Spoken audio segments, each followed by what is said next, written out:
जोहार दोस्तों, मैं हूं मोनिका और आज की वीडियो में हम जानेंगे कि क्या है सरना धर्म कोड। सरना धर्म कोड के बारे में हम सब कुछ जानने वाले हैं आज की वीडियो में कि क्या है सरना धर्म कोड, क्या है इसका इतिहास, इसको लेकर के क्या क्या समस्याएं आई है, क्या क्या आंदोलन हुए हैं सरना धर्म कोड को लेकर के, और इन सब के साथ साथ हम ये भी जानेंगे कि सरना धर्म कोड क्यों जरूरी है और सरना धर्म कोड की वर्तमान में क्या स्थिति है। इन सब चीज के बारे में जानेंगे। साथ ही साथ सरना धर्म कोड को लेकर के वर्तमान में क्या क्या घटनाएं घटी है, इन सभी सब की चीज के बारे में आज की वीडियो में हम जानने वाले हैं। ओवरऑल कह सकते हैं कि ये एक छोटी सी सरना धर्म कोड को लेकर के एक छोटी सी वीडियो है जो काफी नॉलेजेबल होने वाली है। तो देर किस बात की, चलिए हम अपने वीडियो को शुरू करते हैं। लेकिन एक रिक्वेस्ट है आप सभी से, अगर आप नए हैं तो मेरे चैनल को सब्सक्राइब जरूर कर लीजिएगा। चलिए हम बढ़ते हैं अपने आज के वीडियो की तरफ। सो फ्रेंड्स, हम सरना धर्म कोड के बारे में जानने से पहले हम ये जो दो वर्ड है ना, सरना धर्म और धर्म कोड, इसके बारे में पहले जानते हैं। तो सबसे पहले हम जानते हैं कि धर्म कोड क्या है। तो धर्म कोड भारतीय जनगणना का वो हिस्सा होता है, वो कॉलम होता है जिसके जरिए कोई भी आदमी जो है ना अपने धर्म को दर्ज करता है। भारतीय जनगणना में जो धर्म है उसके 6 कॉलम होते हैं, 6 बड़े बड़े धर्मों के कॉलम होते हैं, जैसे हिंदू, मुस्लिम, सिख, ईसाई, बौद्ध और जैन। इन 6 कॉलम के साथ साथ एक अन्य का भी कॉलम होता है। तो आप जिस भी धर्म से बिलोंग करते हैं, आपको अपने धर्म को दिखाने के लिए आपको कोई एक कोड दिया जाता है जिसे हम धर्म कोड कहते हैं, जो जनगणना के समय काम आता है, जनगणना के लिए ही होता है वो। तो ये हो गया धर्म कोड। और अब हम ये जानते हैं कि सरना धर्म क्या है। तो सरना धर्म के बारे में ना मुझे बताने की बिल्कुल भी आवश्यकता नहीं है अगर आप मेरे पुराने व्यूअर्स हैं तो। लेकिन जो लोग मेरे साथ नए जुड़े हैं उनको मैं ये बताना चाहती हूँ कि सरना धर्म जो है ना वो आज का धर्म नहीं है, वो हजारों वर्षों पुराना धर्म है जो प्रकृति पूजा पर निर्भर करता है, पूरी तरह से प्रकृति पूजा करता है।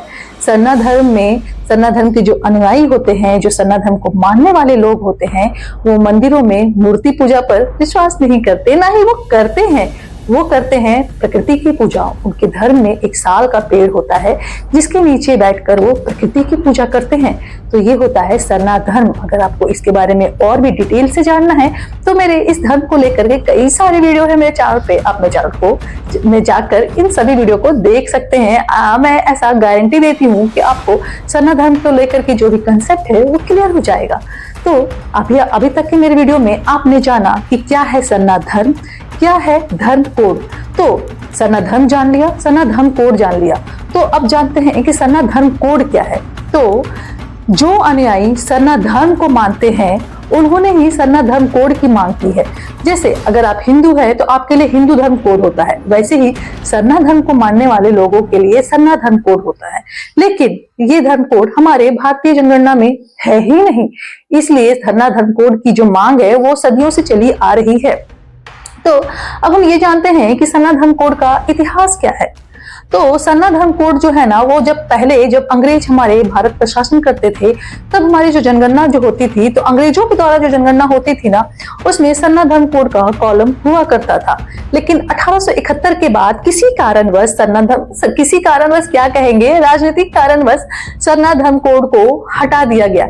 इसके कई सारे राजनीतिक पहलू है, अगर आप कहेंगे तो मैं एक सेपरेट वीडियो उस पर जरूर बनाऊंगी, क्योंकि इस पे काफी ज्यादा तर्क वितर्क वाली बात आ जाती है। तो इसके कई सारे राजनीतिक पहलू है। लेकिन हाँ, सरना धर्म को हमारे जनगणना से हटाने का जो मेन कारण है, जो मेन मुद्दा है, जो वो है राजनीतिक कारण। और राजनीतिक कारणों की वजह से सरना धर्म कोड को 1871 के बाद हमारे जनगणना के कॉलम से हटा दिया गया है। और उसी के समय से अभी तक हमारे सरना धर्म के अनुयायियों का सरना धर्म कोड की मांग को लेकर के संघर्ष जो है वो जारी रहा है। तो अब हम बात करते हैं कि आखिर समस्या की शुरुआत क्या हुई है। तो समस्या यहाँ पे ये है कि जैसा कि मैंने बताया कि हमारी जनगणना में 6 कॉलम है, 6 बड़े बड़े धर्मों के कॉलम है और एक कॉलम है अन्य का। तो सरना धर्म के अनुयायियों को लोग जब मजबूरी क्या करना होता है कि जब भी जनगणना होती है तो उन्हें अपने अपने धर्म को छोड़कर इन 6 कॉलम में ही जाना पड़ता है, इधर अन्य के कॉलम में उन्हें जो है वो आ जाना पड़ता है। तो इसलिए क्या होता है, उनकी धर्म की जो पहचान है ना वो मिट रही है, इसलिए वो चाहते हैं कि उनके धर्म की पहचान मिटे ना, और इसलिए वो सरना धर्म कोड की मांग कर रहे हैं। तो समस्या यहाँ पे सिर्फ यही है कि वो अपने चाहते हैं, आदिवासी चाहते हैं कि उनकी धर्म की पहचान मिटे ना। और इसको लेकर के जैसा कि मैंने कहा कि कई सारे आंदोलन हुए हैं।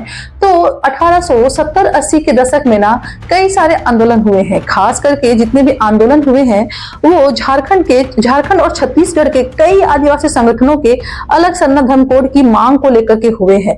अब बात यहाँ पे आता है कि झारखंड तो 1970-80 के दशक में था ही नहीं, तो भले ही राज्य अलग नहीं था लेकिन जगह तो थी ना। तो अभी का जो झारखंड है ना वो झारखंड छत्तीसगढ़ से ही ना इसके आंदोलन की जो है वो शुरुआत हुई है। झारखंड मुक्ति मोर्चा और सरना समिति, आदिवासी सेंगल अभियान और कई स्थानीय संगठनों ने इसे लेकर जो है वो प्रदर्शन किया है। और सबसे ज्यादा पता है सबसे ज्यादा आंदोलन कब हुआ था? 2011 की जनगणना में। 2011 की जनगणना में इधर सरना धर्म कोड को लेकर बहुत बड़ा आंदोलन हुआ था।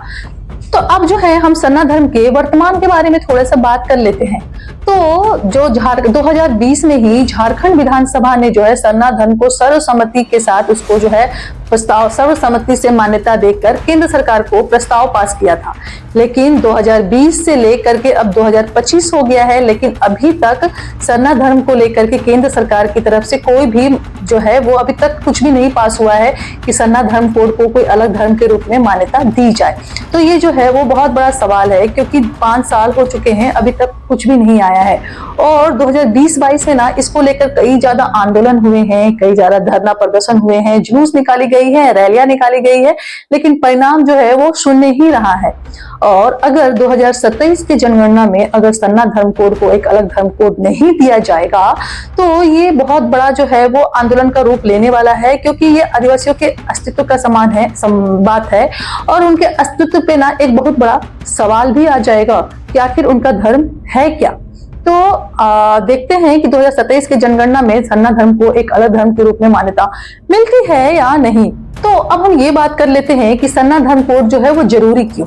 तो देखिए, सरना धर्म कोड जरूरी इसलिए है क्योंकि अगर सरना धर्म कोड रहेगा ना हमारे कॉलम में, तो जब भी हम भारत की जनसंख्या को निकालेंगे तो हम उस जनसंख्या का कितने प्रतिशत भारतीय हिंदू हैं, मुस्लिम हैं, सिख है, ईसाई है, बौद्ध है, जैन है, इन सब के साथ साथ हम ये भी जान जाएंगे कि कितने प्रतिशत भारतीय सरना धर्म को मानने वाले हैं। कितने प्रतिशत भारतीय आदिवासी है। तो हमें एग्जैक्ट जो है वो आंकड़ा मिलेगा। और सरना धर्म को अगर मान्यता मिल जाएगी सरकार से, उसको एक अलग धर्म कोड मिल जाएगा, तो सरना धर्म का जो अस्तित्व है वो भी अब खतरे से दूर हो जाएगा। और ये सब जो अगर हो जाएगा तो जो धर्मांतरण की जो प्रक्रिया हो रही है, सरना धर्म को दूसरे धर्म में बदलने के लिए प्रक्रिया चल रही है, उस पर विराम लग जाएगा। क्योंकि अगर उनका अलग धर्म कोड मिल जाएगा तो वो लीगली कह सकते हैं कि हाँ, हम सरना धर्म से बिलोंग करते हैं, तो उन्हें अलग धर्म में जाने की जरूरत ही नहीं पड़ेगी। इसलिए सरना धर्म जो है वो बहुत जरूरी है। तो वर्तमान में क्या स्थिति है सरना धर्म की, इस बारे में मैं ये कहना चाहती हूँ कि वर्तमान में ना सरना धर्म को लेकर के अभी तक जो है वो कुछ भी नहीं हुआ है। केंद्र सरकार ने सरना धर्म को लेकर के अभी तक कोई भी फैसला नहीं किया है। और कई जगहों पे तो ये नारे लगाए जा रहे हैं कि अगर सरना धर्म कोड नहीं रहेगा तो जनगणना भी नहीं होगी। तो देखिए, अब आपकी क्या राय है इस पे, मुझे जरूर बताइएगा कि क्या आपको क्या लगता है कि 2027 के चुनाव में सरना धर्म कोड को एक अलग धर्म कोड के रूप में, सरना धर्म को एक अलग धर्म कोड के रूप में मान्यता मिलेगी कि नहीं मिलेगी। क्या राय है आपकी, मुझे जरूर बताइएगा। बट एट द एंड मैं सिर्फ इतना ही कहना चाहती हूँ कि ये कोई धर्म की बात नहीं है, ये बात है आदिवासियों के अस्तित्व की। यहाँ पे एक सवाल उठता है कि क्या 2027 में आदिवासियों को अपना एक धर्म कोड मिलेगा, या उनके आगे आने वाली पीढ़ी भी अपने धर्म के लिए ऐसे ही संघर्ष करेगी। देखते हैं क्या होता है। आपकी क्या राय है, हमें कमेंट करके जरूर बताइएगा। आदिवासियों के हित के लिए मैं वीडियो को सबसे ज्यादा शेयर कीजिएगा, ताकि उनके जज्बात को, उनकी फीलिंग को लोग समझे, उनकी संस्कृति को लोग पहचाने। तो फिर मिलते हैं एक अगले वीडियो में। आदिवासियों के सम्मान के लिए मेरे चैनल को सब्सक्राइब कर लीजिएगा, वीडियो को शेयर कर लीजिएगा। जय आदिवासी, जय जोहार, जय झारखंड।